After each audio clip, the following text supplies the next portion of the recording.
दोस्तों, आप सबका मेरे YouTube चैनल पर स्वागत है। और आज के इस वीडियो में मैं अपना एक्सपीरियंस जो है आप सबके साथ शेयर करूंगा टेक्निकल रेजिग्नेशन से रिलेटेड। ठीक है, तो किस तरह से मैंने पहले डिपार्टमेंट को छोड़ करके दूसरे डिपार्टमेंट में गया, तो वो सारी चीज़ें मैं अपनी जर्नी जो है वो शेयर करूंगा आप सबके साथ, ताकि आपको भी जो है वो हेल्प हो जाए कि ये पूरी प्रक्रिया जो है वो कैसे होती है।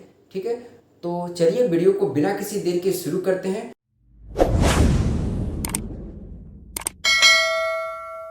चलिए शुरुआत से बात करते हैं। जैसे ही आप गवर्नमेंट सर्विस में आते हैं फर्स्ट टाइम, तो आप क्या करते हैं कि ऑफिस के ज्वाइन करने के दिन ही या फिर उसके कुछ दिनों के अंदर अंदर आप अपने ऑफिस में इंटीमेशन के थ्रू यह बता देते हैं कि आपने कौन कौन सा एग्ज़ाम पहले से दे रखा है और कौन कौन से एग्ज़ाम के फॉर्म जो है आपने फिल करे हुए हैं। तो ये सारी बातें जो है आप अपने ऑफिस में बता देते हैं। जब आपका सिलेक्शन हो जाता है किसी एग्ज़ाम में, तब आप जो है वापस से अपने ऑफिस को इंटीमेशन के थ्रू बताते हो कि मेरा जो है इस डिपार्टमेंट के इस पोस्ट पर मेरा जो है वो सिलेक्शन हो गया है और मैं इस जॉब को ज्वाइन करना चाहता हूँ।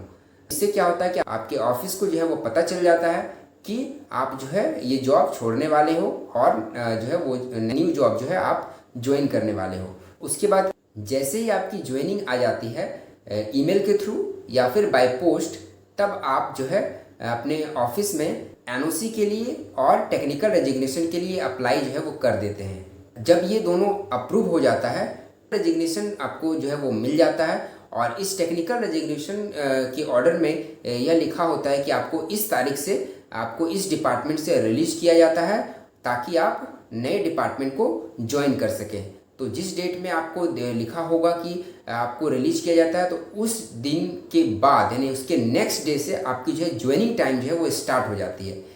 और ये ज्वाइनिंग टाइम इसलिए आपको दिया जाता है ताकि आप पुराने ऑफिस से नए ऑफिस जा सकें, क्योंकि बीच में आपको ट्रैवल करना होता है और फिर आपको फैमिली भी शिफ्ट करनी होती है, हाउस होल्ड गुड्स को भी शिफ्ट करना होता है। तो ये सारी चीज़ें जो है वो इन्वॉल्व है इसमें, इसलिए आपको ज्वाइनिंग टाइम जो है वो दिया जाता है। तो इस तरह से आप ज्वाइनिंग टाइम लेकर के नए डिपार्टमेंट में पहुंचते हो ज्वाइनिंग के लिए।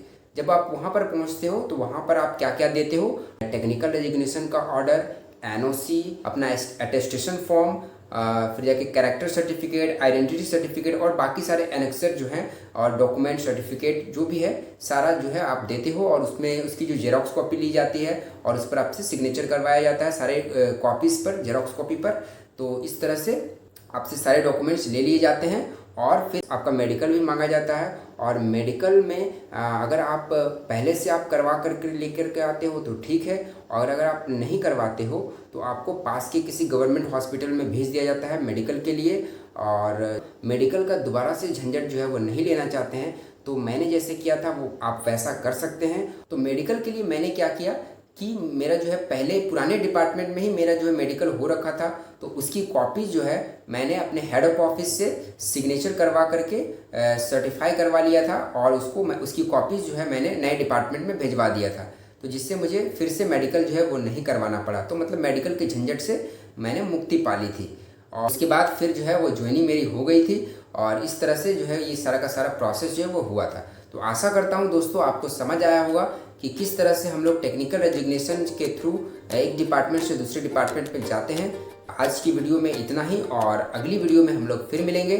Thanks for watching.